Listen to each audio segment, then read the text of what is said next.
Aujourd'hui, je reçois donc Antoine, créateur de Microphone, c'est un collectif. Alors bienvenue à vous en studio, merci beaucoup. Bonjour Zélie. Alors on commence tout de suite. Déjà, Microphone, c'est quoi?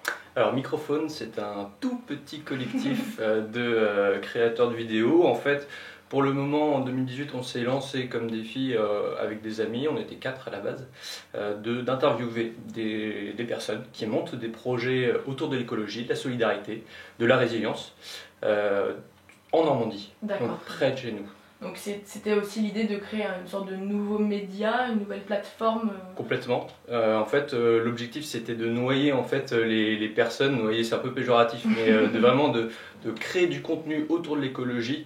Il y a eu une espèce d'urgence à agir, que ce soit les petits gestes du quotidien pour certains qui ne sont pas encore habitués à ces petits gestes, ou alors des manifestations plus grandes, des engagements plus grands et plus importants. C'est ça, donc par exemple, une des initiatives que vous avez majoritairement, c'est présenter les autres initiatives normandes pour construire une sorte de monde où tout le monde peut se connaître et avoir accès à ça. Exactement ça. On peut donner quelques exemples. Par exemple, vous avez reçu l'Humanivelle il y a très peu, il y a une semaine, il y a 10 jours peut-être. Et voilà, donc on a interviewé l'Humanivelle, une association qui essaye de lier les associations écologiques, tout ça, qui font du lien, qui font des disques soupes. Voilà, il faudra écouter l'émission, la super émission de nos amis. Voilà, on a interviewé aussi des entreprises comme la Maison du Vrac. Bien sûr, je vous conseille vraiment d'aller là-bas. C'est un magasin zéro déchet avec plein de choses qui sont à proposer. Vous venez avec votre tupperware, vous vous servez, pas de déchets, c'est très important. Voilà, ou les savons d'Aurélie aussi, bien sûr.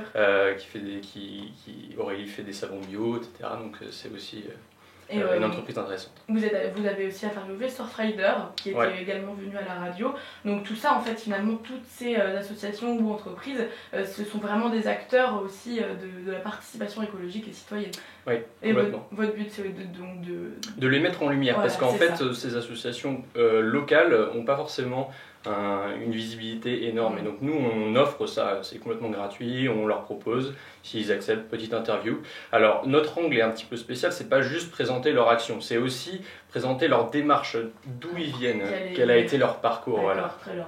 Donc dans ces vidéos, on parle déjà de l'organisation en elle-même, de l'association, de l'entreprise, mais quelles questions est-ce que vous posez? Comment vous tournez vos vidéos et surtout quel enjeu, quelle envie à ça?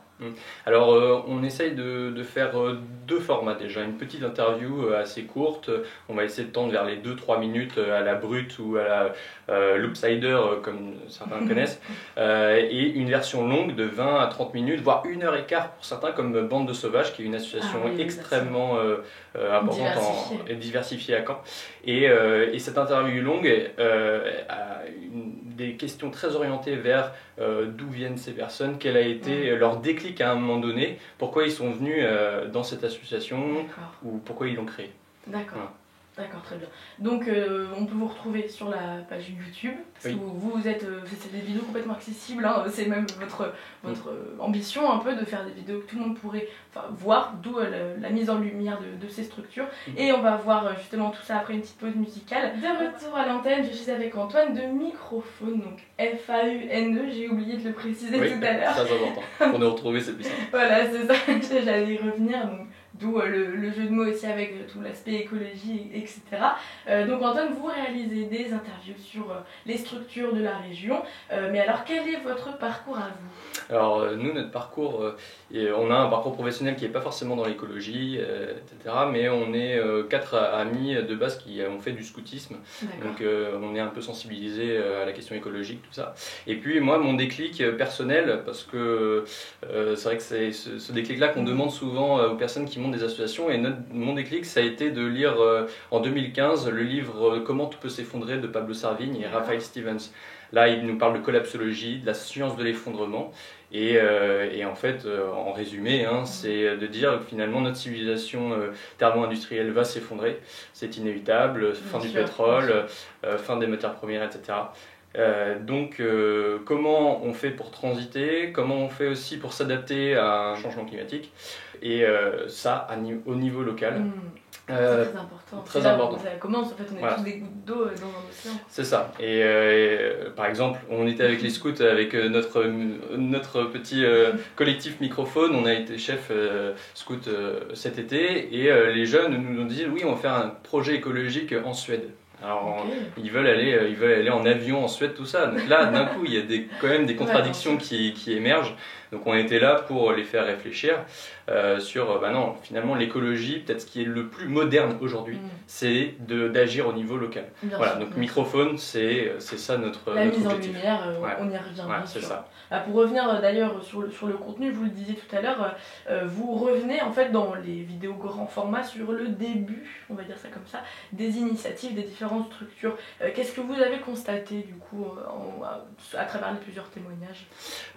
Globalement, c'est des personnes qui sont quand même sensibilisées depuis tout petit, par leur éducation, et petit à petit qui trouvaient pas de sens à leur profession. Il y en a certains qui ont commencé à aller dans une école de commerce, essayer de rentrer dans une grande entreprise, tout ça, et puis finalement qui coupent court à tout ça et qui montrent leur petite entreprise à eux et qui sont en accord avec leurs valeurs. Ouais, c'est ça, qui ont plaqué pour essayer de construire. Par exemple, ouais, ça peut être un des profils, ouais, effectivement. Ou alors des étudiants qui sont pas tout à fait épanouis dans leurs études, donc ils s'engagent dans une association à côté. À côté, ouais, voilà. Bien sûr. En plus, on a vu beaucoup des profils ici à Radio Phoenix de jeunes qui sont en cours, mais qui à côté ont le besoin de s'exprimer culturellement parlant ou écologiquement parlant, avec Your Magazine ou encore Allium qu'on a déjà reçu. Et d'ailleurs, vous accueillez finalement tout le monde. On peut faire peut-être un petit appel à témoignage. Je ne sais pas s'il y a des structures qui ont envie de travailler avec vous, c'est possible. Oui, complètement. N'hésitez pas à nous contacter. Donc, on a une page Facebook. Par la page Facebook, c'est très facile de nous contacter. Sinon, surtout par dans tous les cas, c'est là où tout se passe. Donc, si vous avez des initiatives citoyennes ou même tout simplement, vous vivez de votre passion, c'est ça aussi la mise en relation. À Caen, on a la chance d'avoir un territoire riche. On le voyait avec la Manivelle. Et bien sûr, il y a de quoi faire en tout cas. Ouais. Est-ce que d'ailleurs vous avez des projets à venir, des interviews, et quels sont les prochaines? Oui, alors déjà on a des projets de continuer en fait les interviews. On essaye de le faire au moins une fois par semaine, on vise peut-être le lundi, mais voilà, on continue sur ce rythme-là en 2019, avec des formats de plus en plus courts pour la version courte. On est à 5 à 10 minutes, c'est encore trop long, donc on essaie de viser 2 à 3 minutes. Et puis on a un projet, on n'est plus que 2 dans l'initiative, parce qu'on a des petits soucis géographiques avec toute l'équipe, mais c'est pas très grave, le microphone continue.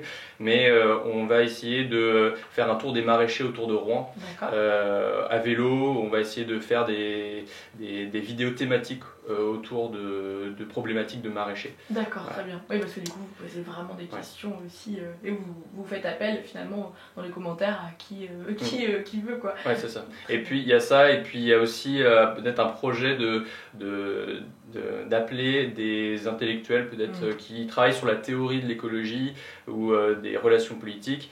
On a par exemple quelqu'un qui va peut-être intervenir pour expliquer la pensée de Murray Bookchin, qui est un municipalisme libertaire.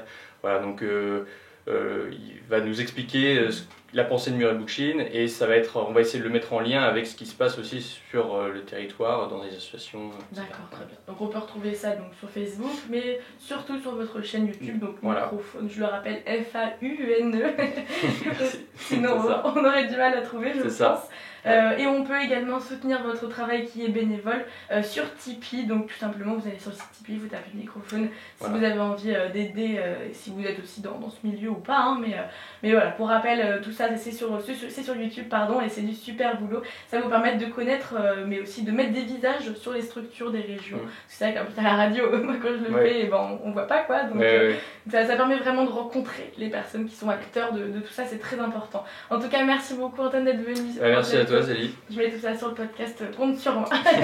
Et on enchaîne tout de suite avec la chronique du jour.